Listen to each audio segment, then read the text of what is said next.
Hello everybody and welcome to our video today where we're talking about physics chapter 1 kinematics. So there's definitely a lot of information in this chapter, which as always, builds an important foundation for the later chapters. So let's get started right away. So the first thing we're going to go over are these units. These are just some units that I've kept track of that are important for just understanding the formulas that we'll look at later on, but just some important units that you should know for sure. Speed is meters per second, acceleration, meters per second squared, density, kilogram per meter cubed, work, kilogram times meters squared over seconds squared, and work is also measured in joules. We have Newton, which is kilogram per meter over second squared. Then we have a watt, which is kilogram per meter squared over seconds cubed. So those are important units that you should know for sure. Okay, so next we're going to look at these metric prefixes over here.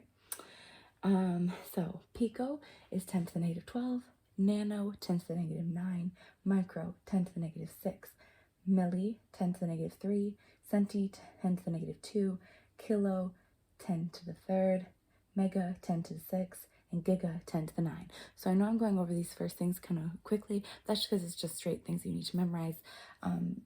So let's look at these special angles as well. So for these special angles, we have angle of 0, 30, 45, 60, 90, and 180 degrees. And we're looking at the cosine and the sine of those angles. Those are just very frequent angles that you'll come across as well. And just knowing this table off the top of your head it can be very helpful. One thing I'll say is when you're writing out this table, so I could have written it in live so you could see what I'm talking about, but what you can do to kind of make this table easier to replicate as you're memorizing it, or how to memorize it, would be starting with, so set up your table, so 0, 30, 45, 60, 90, 180, do cos at the top, sine theta, as well as those two columns. And so you want to start with root over 4 divided by 2, root over 3 divided by 2, root 2 over 2, root 1 over 2, and then 0 and negative 1 are the only ones you kind of need to remember per se, because you're just counting down and everything is over 2. And then on this side, it's, kind of the reverse. If you start at the bottom, yes, you do have 0 here for sine of 180. You have 0, but then you have root 4 over 2, root 3 over 2, root 2 over 2, root 1 over 2. So again, you're just counting up, right? And again, it's just the root, and then everything here is divided by 2 as well. So you just need to remember sine of 0 is 0 and sine of 180 is 0. So that's just the chart there. Hopefully, I believe you can see those things, all three of these. Another kind of trick that I found was that to remember root 2 is equal to approximately 1.4, and you can do that by February is the second month, and it's Valentine's Day in that month. So it's 2 for February is 1.4, so that's the 14th day of that month. And the same thing for root 3 is approximately 1.7. You can remember that by doing St. Patrick's Day on the 17th of March, which is the third month. So those are just some values that you could just know off the top of your hand as well. Yes, so I'll leave this. I would just definitely say take a picture of this, screenshot it, write down these three parts of information here. So another important part of this chapter is definitely understand the difference between vectors and scalars. So scalars have a magnitude with no direction, while vectors have a magnitude with direction. Those just that's the basic definition. Then we have the dot product. So A dot B, I don't know if you can see it. Let's move down a little bit. I'll just hold it there for a moment. So A dot B equals absolute value of A times absolute value of B times cos theta, and that will give you a scalar, and that is the dot product. And then the cross product is A cross B equals absolute value of A times absolute value of B times sine theta, and that will give you a vector quantity, and use the right hand rule to determine the direction of this vector. And so I know this is very short information about this. I personally have not seen it a lot, but this is just kind of a review of those two things. I would definitely also recommend, if you've never heard it before, go looking at another video for it. But this, in this type of context in my videos, is just to refresh your memory of those things. Okay, so next, let's move on over here. I will move on the other side now. Okay, so now we're going to look at some other formulas that are important. So first we have speed. Speed is distance over time. Displacement is a path independent, but a change of position, okay? And distance is a scalar that's reflecting the path taken. So what we mean by that is, if you, your distance for climbing a mountain would be the distance from the bottom where you started, all the way up, all the way the path that you took, and all the walk you took all the way around to the top of the mountain. But your displacement would be the distance from, or I don't want to say the distance, but it would be, your displacement would be from the bottom of the mountain to the top of the mountain. So that is the difference between distance and displacement, and that is important because for speed, we're looking at distance divided by time, and for velocity, we're looking at displacement divided by time. So the change in displacement over the change in time is the formula for velocity, and just distance over time is the formula for speed. We have average velocity, and average velocity is the total displacement divided by the total time. And then we have average speed, which is the total distance divided by the total time. And then we also have acceleration, which is an additional concept using velocity. And so acceleration is actually the change of velocity divided by time. So change of velocity over change of time. So that is important to know the difference between speed, velocity, and acceleration. I know it took me a long time to really understand what that meant. And, you know, the speed, the speed versus the velocity for one thing, and then also the acceleration has to be a change in velocity. So, you know, just because something's moving doesn't mean it's accelerating. So you determine that by the change of velocity divided by time. So just play, you know, make sure you play around with these concepts and you really understand the difference. Some other important things here, we have gravitational force between two objects. So Fg equals G, which is the gravitational constant, universal constant, times mass of one of the objects times the mass of the second object, all over r squared.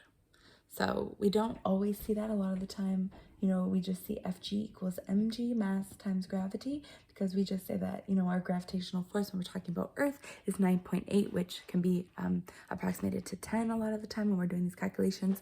But this is, you know, a gravitational force between two objects. And if we're talking about from an object relative to the Earth, we are to the Earth's surface, we're talking about Fg, force of gravity, equals mass times the gravity. So one important thing to remember is in free fall, velocity can increase, but acceleration does not change. Okay? So that is one thing that took me a while to understand, because I know things would be dropped from different heights, for example. And, you know, the velocity will increase as you are reaching the ground if you drop something from high up. But acceleration doesn't necessarily change, because acceleration is the change in velocity. Okay, and this proportion here is also important.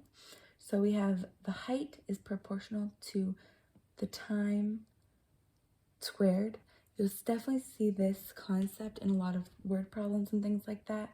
But you know, it is important that to just know off the top of your head, height is proportional to the time squared.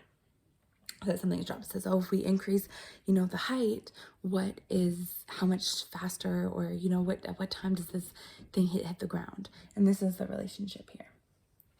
So, oops, sorry about that. Okay, so we have static friction. Static friction is meaning on a stationary object. So if something's on a ramp and an object is on the ramp, stationary friction is preventing it from rolling down the ramp. And stationary friction is Fs, so force of frictions, the static friction is less than or equal to the friction coefficient, the static friction coefficient, times the normal force. Okay, and then kinetic friction is for an object sliding down a ramp, for example, and that is the force of kinetic friction equals the coefficient of friction times the normal force. So that also is an important formula. So now we have the mass, which is a measure of inertia on an object. The weight is the force experienced by mass due to gravity. Okay, so weight and mass are not the same thing. Then we have torque, which torque is the twist force causing rotation. So you have torque equals R times F sine theta. That is the formula for torque. Again, look at some word problems and really see how you can incorporate that into your studying. We have centripetal force, which is equal to mv squared over r. And then we have centripetal acceleration, which is v squared over r. So yeah, those things are important. I know I'm just giving you a lot of information right now, but if there's anything on here that you don't understand, I would definitely suggest taking that topic and going to watch other videos. This is just a review of the topics that you should kind of start studying and understanding. But there's so much. If I were to go into every single one of these things that I'm saying in detail and explain them, that would take forever, which is what I've done before to try to understand it. But to put in one of these videos like that would just take a very long time. So if there is something on here that, you know, isn't a refresher or that you're hearing for the first time, please go watch another video to further explain that specific concept. Okay, so finally we've come to this last part of our board over here. We have Newton's laws. So we have Newton's first law, which states that F net, so the net force, equals mass times acceleration. And in this first law, we're going to say it equals 0. And what that means is that the object will remain at rest or move at a constant velocity if there's no net force. So if net force equals 0, then the object will not move. Okay? The second law, we're saying that F net, the net force, equals mass times acceleration. And that's just saying that an object will accelerate if there's a net force. Then we have Newton's third law, which is saying for every action, there's an equal but opposite reaction. And that is in relation to two objects. So things like normal force and gravity and all those things acting on one object are related to this first law up here. But when we're talking about Newton's third law and F of AB equals negative F of BA, we're saying that this is in relation to two objects. And finally, we have our big 5 equations, which are important for our kinematic equations. And what is super important to remember about this is these equations can only be used when acceleration is constant.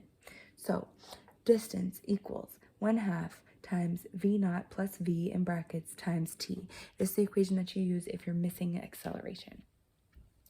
V equals v naught plus acceleration times time is the equation you use if you're missing distance. D equals v naught times time plus 1/2 times acceleration times time squared is the equation you're using if you're missing v.